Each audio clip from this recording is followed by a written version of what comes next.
Hey there, and welcome to Family Revenge. We're so glad you're here. Don't forget to like and subscribe so you can stay with us for every twist and turn. Let's jump right in. I was halfway through my steak when my aunt leaned across the table, wine glass in hand, and said, "So, when are you finally moving out of your dad's house?" Laughter scattered around the table like she'd told a joke, but she wasn't laughing. Neither was I. My name's Rachel. I'm 28. I live in Tacoma, Washington. And that night, that was my birthday dinner. Quick note, before we start, how's your day going and where are you joining from? It was at my Uncle Darren's place, one of those big houses with two living rooms and no personality. Everyone was dressed like we were at a fundraiser. My cousins in designer jackets, my aunt in something silk. The table was full of talk about interest rates and investments and finally closing escrow. My dad chimed in with, "Yeah, Rach, it's about time, don't you think? You've been playing grown-up long enough." I froze with my fork halfway up. "I pay rent, Dad." "Living in your childhood bedroom is not rent," he said, laughing like it was cute. "Come on. You're pushing 30, I could feel the heat crawling up my neck." I looked around. No one was defending me. They were all just watching. Then my cousin Luke jumped in. "What is it you do again?"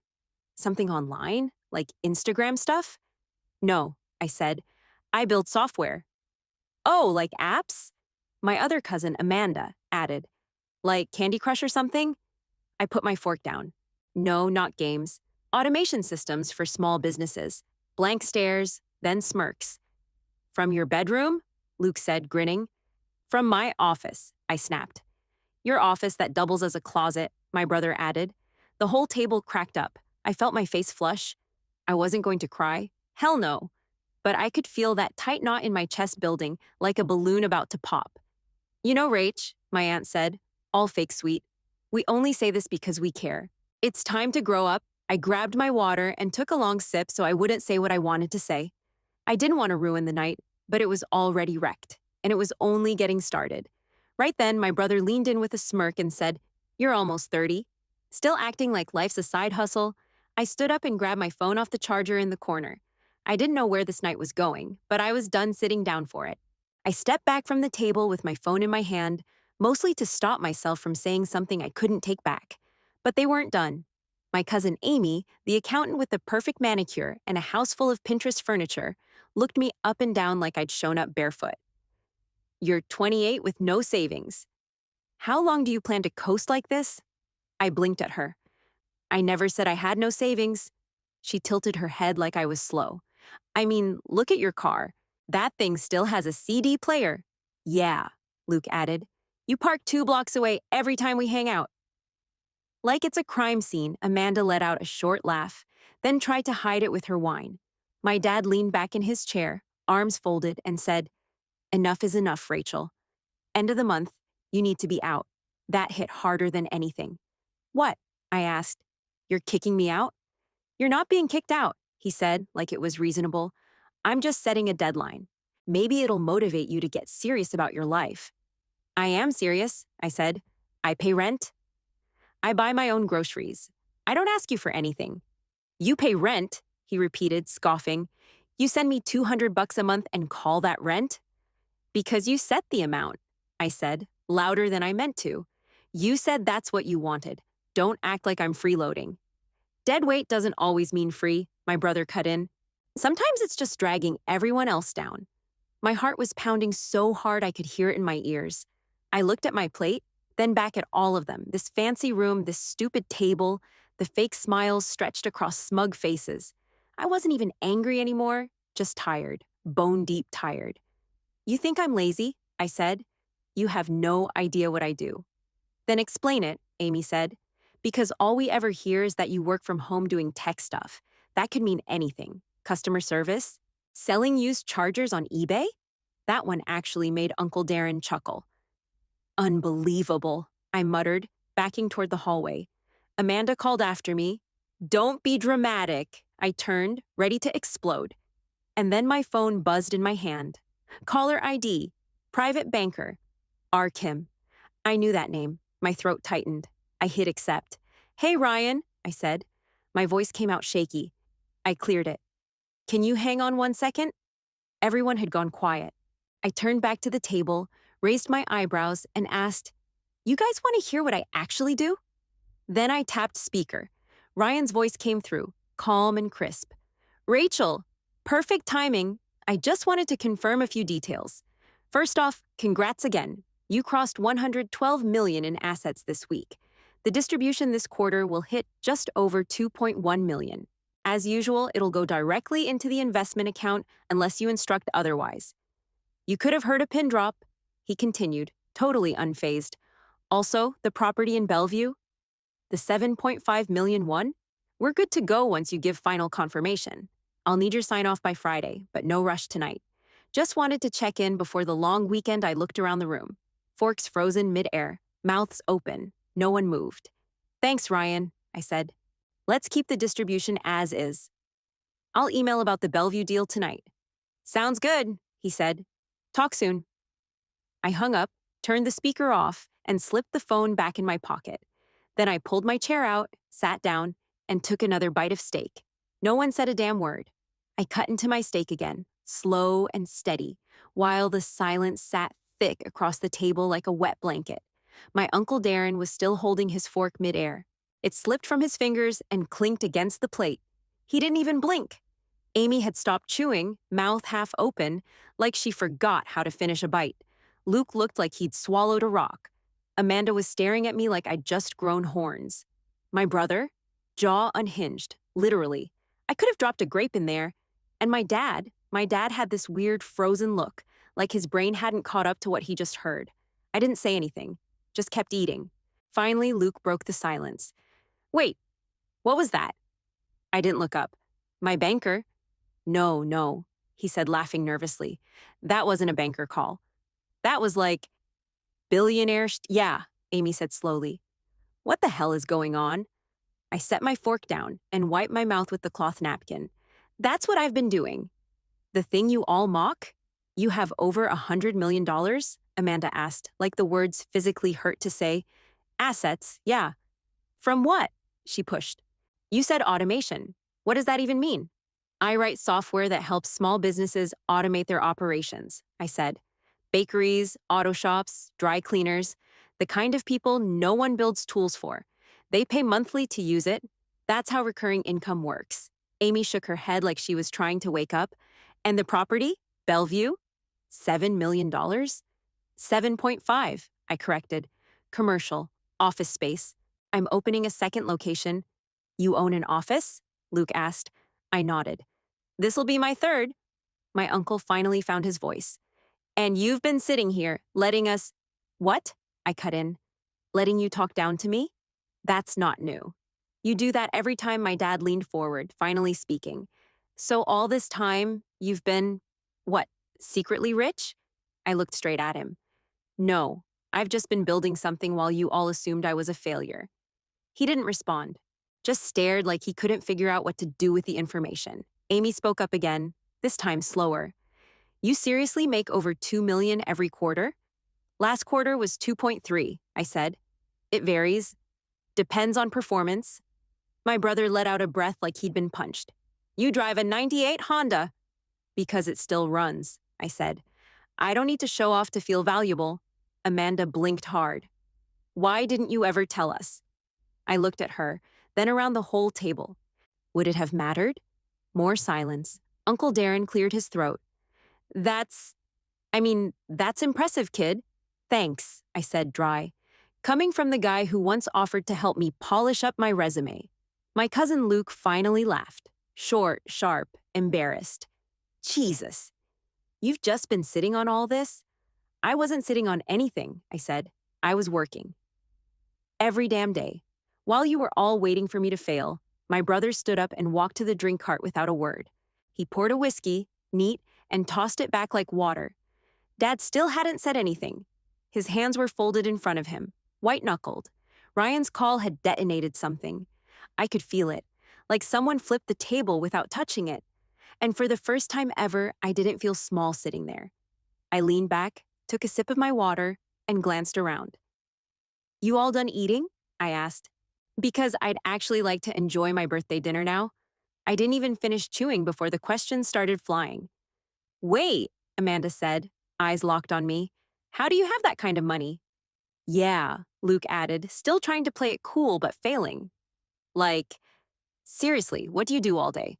I wiped my hands on my napkin and leaned forward, elbows on the table. I built software, I said. Business automation tools. Think scheduling, invoicing, parts tracking, stuff most small shops don't have time to manage. Shops like what? Amy asked. Auto repair, mechanics, small bakeries, local HVAC companies, even independent plumbers. I license the system out. Monthly recurring income. I don't have to cold call or pitch. Word of mouth keeps it rolling. Amy looked stunned. So you just get paid every month? From thousands of clients, yeah. Uncle Darren raised an eyebrow. How long's that been going on? 6 years. 6? Amanda's voice cracked. You've been doing this for 6 years and never said anything? I shrugged. You never asked. My dad looked like someone had pulled the floor out from under him. He was gripping the table edge like it was holding him up. I couldn't read his face. Not mad, not sad, just dazed, like he couldn't compute what he was hearing. And the crypto thing? Luke asked. That banker said something about that too. I got in early, I said. Bitcoin at 400, Ethereum under 15. Held on to most of it, sold when it mattered. Diversified it into real estate. That's where the offices came from. Amy stared at me like I was speaking another language. You have employees? Yeah. Engineers, designers, a product manager, admin staff. 23 total, all remote except the ops team. Amanda leaned forward. Why not ever tell the family? Would you have believed me if I did? No one answered. I used to try explaining, I added. Back when it started, I'd get cut off or ignored. After a while, I stopped trying. But your clothes? Your car? Luke gestured at me like the hoodie and jeans made no sense now. I glanced down at myself. I like being comfortable. I don't need to prove anything. Uncle Darren gave a short nod.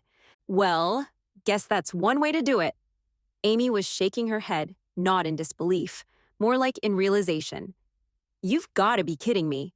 What? I asked. She looked embarrassed. I thought you were struggling. Like, really struggling. I almost offered to help you budget last year, I snorted. I've got 4 CPAS and a full-time finance team. Amanda asked. You manage all that from your bedroom? I moved my setup to the guest room, I said. Bigger closet. Even my brother, who hadn't said a word since his drink, turned toward me. So all that stuff you said about business planning or client deadlines, you weren't making that up. Nope. He looked down into his glass, then let out a low laugh. I feel like the biggest asshole. You were, I said. He didn't argue. Dad finally spoke. So what you're saying is, you're not failing. You're not lost. I was never lost, Dad, I said, keeping my voice even. You just didn't see me. His face twitched, just barely. I couldn't tell if it was guilt or confusion or both. Amy, softer now, asked, Why didn't you ever tell us? I pushed my chair back and stood up. Because every time I opened my mouth, someone at this table talked over me or laughed. I wasn't hiding anything. You just never cared enough to ask. I stood there, hands at my sides, looking around at all of them like I was seeing my own family for the first time. You want to know why I didn't say anything? I said. Because you never asked. You just assumed no one interrupted. Not this time. You treated me like some failure who couldn't get her life together. I went on. Every holiday, every dinner, all of you showing off, asking each other about listings and commissions and sales and promotions. And when it came to me, a quick, awkward pause and then someone would change the subject. Amy looked down at her lap. Amanda crossed her arms and stared at the tablecloth like it was suddenly interesting. My uncle didn't even try to look up. You judged me by your standards, I said, louder now, and never once thought to ask what I was actually doing. My dad didn't flinch, but his jaw clenched. I was working 16-hour days, I said.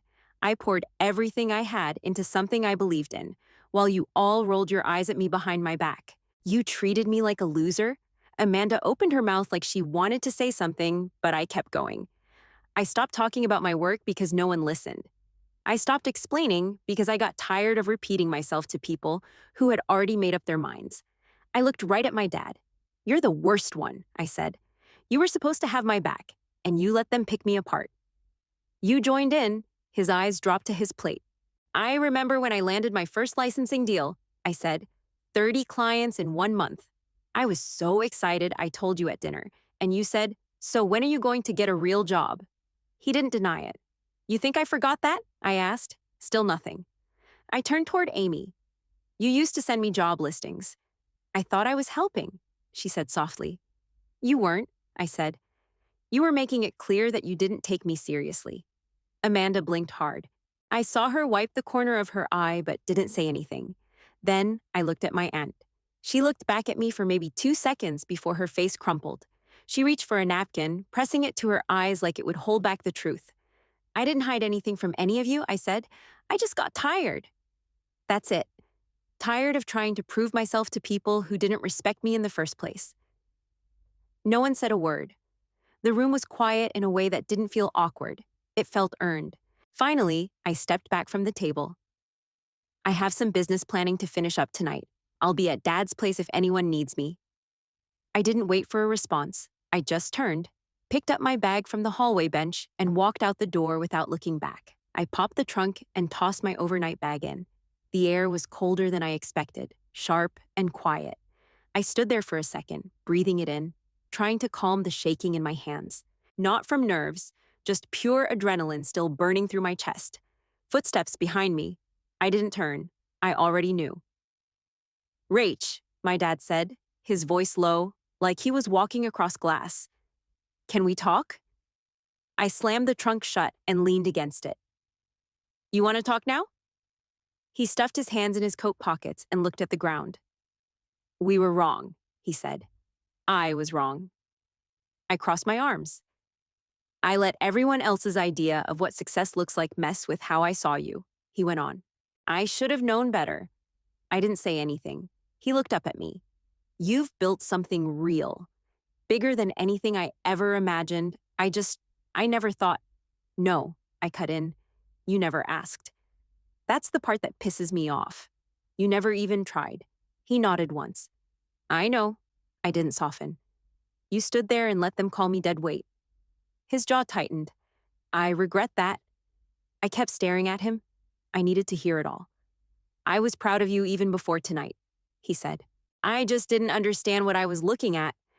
I let that sit between us for a second. Then he said, "Would you stay for the weekend? You don't have to, but I'd like it if you did." I laughed, but there was no humor in it. "Do you want me here because I have money now? Or because you actually want to get to know me?" He blinked. That one landed hard. He didn't answer right away, and I almost got in the car. Then he said, quiet but clear, "I want to know you. Really know you." It felt honest, raw. Still, I didn't move. I needed more than words. "I'll stay," I said, "on one condition." He looked up. "You start listening." Actually listening, not assuming, not twisting everything I say into some version you understand. Just listen. He nodded. "I can do that." "You sure?" "Yes." I walked around to the driver's side, opened the door, then paused. "You have no idea how hard it was, sitting at that table and letting you all drag me like that." "I do now," he said. "I really do."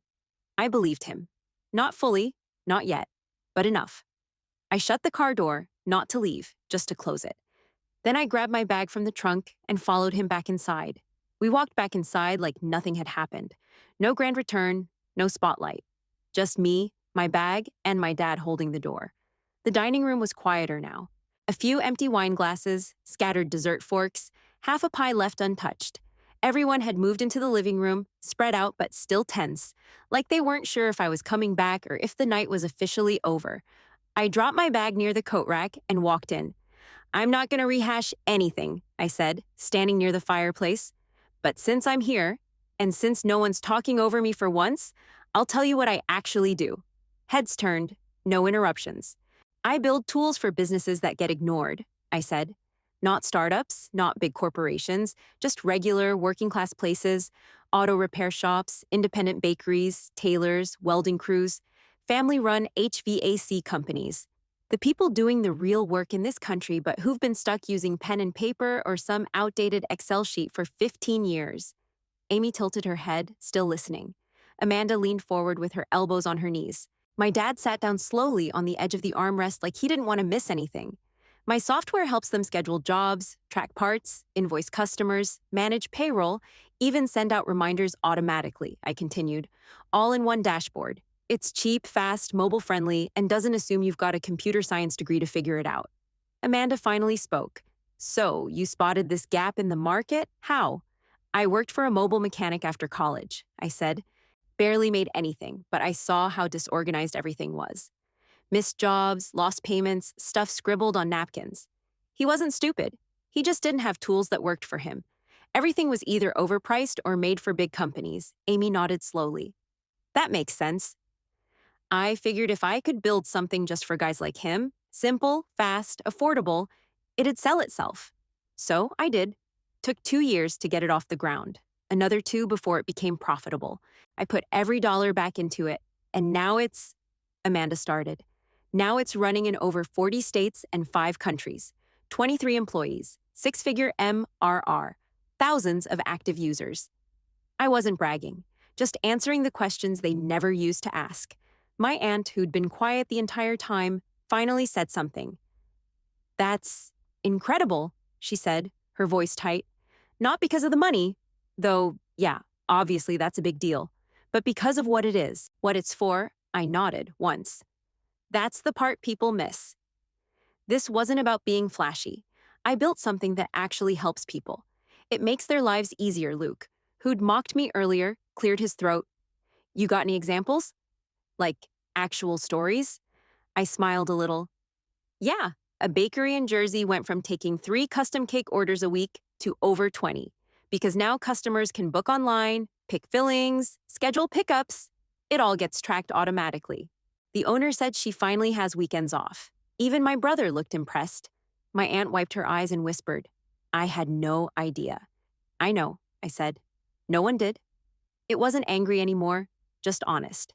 For the first time ever, I saw them looking at me like I actually belonged in this room. Not because I suddenly had money or stats to throw around, but because they finally saw what I'd built as real. And for once, I didn't have to fight to be heard. The next morning, I woke up expecting awkward silence and cold coffee. Instead, the kitchen smelled like pancakes, and the house felt normal, like nothing had exploded the night before. No piles of competitive gifts on the dining table.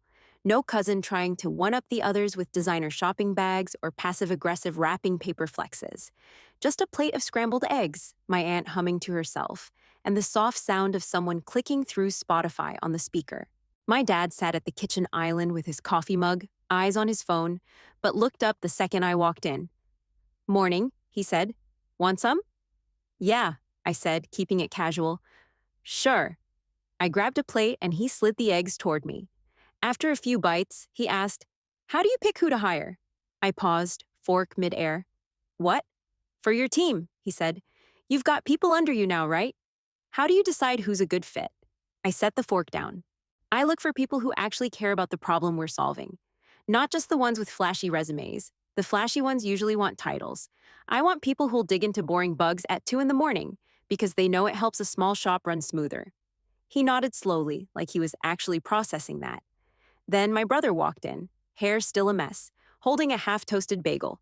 You still use Slack? He asked, barely looking at me. Yeah, why? He shrugged. We switched to something else at my office. It's been a nightmare. My assistant keeps missing messages, and half my agents don't check it at all. You ever deal with that kind of disconnect? I blinked. All the time. We had to build a custom notification system because too many clients were ignoring dashboard alerts. Now they get automatic text reminders. He looked at me, chewing slowly. Smart. A pause. I've been struggling with the growth side, he said finally. Like knowing when to scale, when to hire versus outsource. I'm not good at that stuff. I sip my coffee. Most people aren't. I hired a fractional COO at first, just a few hours a week. Bought me breathing room. He nodded, more serious now. You mind if I pick your brain later? I've been winging it too long. Yeah, I said. Of course.